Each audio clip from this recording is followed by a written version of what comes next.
Europe एक ऐसा महाद्वीप है जो अपने ऐतिहासिक, सांस्कृतिक, वैज्ञानिक और आर्थिक योगदानों के लिए विश्व भर में प्रसिद्ध है। लेकिन इसके भौगोलिक संसाधन, प्राकृतिक, मानव निर्मित और आर्थिक भी इसे वैश्विक शक्ति बनने में महत्वपूर्ण भूमिका निभाते हैं। इस शोध लेख में हम यूरोप के प्रमुख संसाधनों और उनके उपयोग की विस्तृत पड़ताल करेंगे।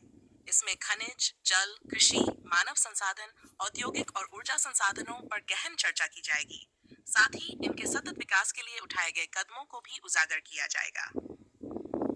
यूरोप की भौगोलिक स्थिति और स्वरूप। यूरोप लगभग 10.2 मिलियन वर्ग किलोमीटर में फैला हुआ है। यह एशिया से उरल पर्वत, काकेशस, काला सागर और कैस्पियन सागर द्वारा विभाजित है। यूरोप का भू-आकृतिक स्वरूप विविधतापूर्ण है।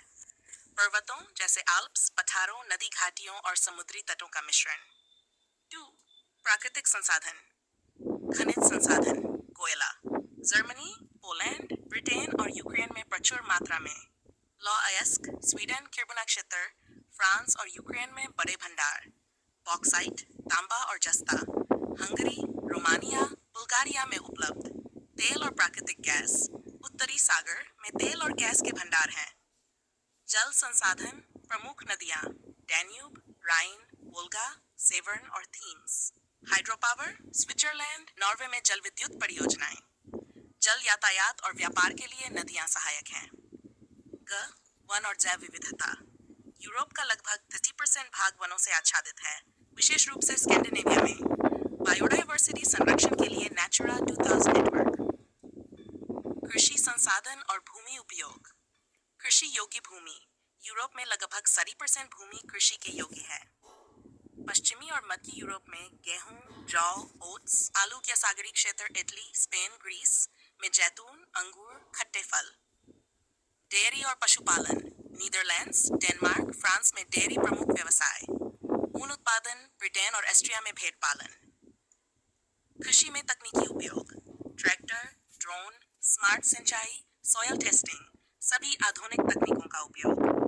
यूरोपीय संघ की कॉमन एग्रीकल्चर पॉलिसी किसानों को सब्सिडी और मार्गदर्शन देती है। फार, औद्योगिक संसाधन और उत्पादन। प्रमुख औद्योगिक क्षेत्र रूर जर्मनी, कोयला और इस्पात उत्पादन। मध्य इंग्लैंड, कपड़ा और भारी उद्योग। इटली का उत्तरी क्षेत्र ऑटोमोबाइल, फैशन और फर्नीचर। फ्रांस का पेरिस बेसिन, मल्टी स्पेशलिटी औद्योगिक केंद्र। ऊर्जा संसाधन। परंपरागत कोयला, तेल, गैस। नवीन ऊर्जा स्रोत। जर्मनी में सौर और पवन ऊर्जा का उपयोग। आइसलैंड में जियोथर्मल एनर्जी। नॉर्वे और स्विट्जरलैंड में जल विद्युत। मानव संसाधन और कौशल विकास।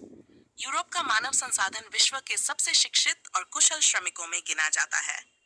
उच्च शिक्षा संस्थान जैसे ऑक्सफोर्ड, कैम्ब्रिज, सोरबोन, हीडलबर्ग में वैश्विक छात्र। डिजिटल स्किल्स, ग्रीन जॉब्स और रिसर्च में निवेश। सिड्स, संसाधनों का सतत उपयोग और पर्यावरणीय दृष्टिकोण। संसाधनों का संरक्षण।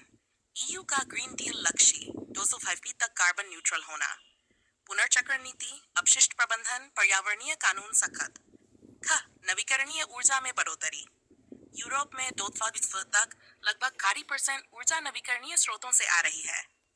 Offshore wind farm, bio energy और जल विद्युत पर भारी निवेश। जलवायु परिवर्तन की रणनीतियां। पेरिस समझौता का नेतृत्व। ग्लेशियर संरक्षण, स्विट्जरलैंड, नॉर्वे। CO2 टैक्स और ग्रीन टेक्नोलॉजी को बढ़ावा। 7. प्रमुख चुनौतियां और समाधान। चुनौती समाधान। प्राकृतिक संसाधनों का अतिशोषण, नीतिगत नियंत्रण और सतत उपयोग। जलवायु परिवर्तन, ग्रीन डील, रिन्यूएबल ऊर्जा पर जोर।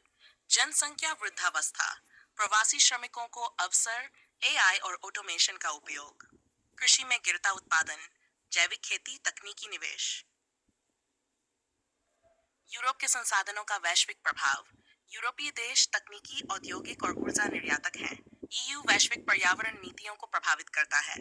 यूरोप का शिक्षा और कौशल क्षेत्र वैश्विक अर्थव्यवस्था को श्रमिक और विशेषज्ञ देता है। यूरोपीय कंपनियां जैसे टोटल, सीमेंस, वोक्सवैगन वैश्विक व्यापार में अग्रणी हैं। निष्कर्ष, यूरोप एक ऐसा महाद्वीप है जहां प्राकृतिक संपदा, मानव संसाधन और तकनीकी प्रगति का अद्भुत संतुलन है।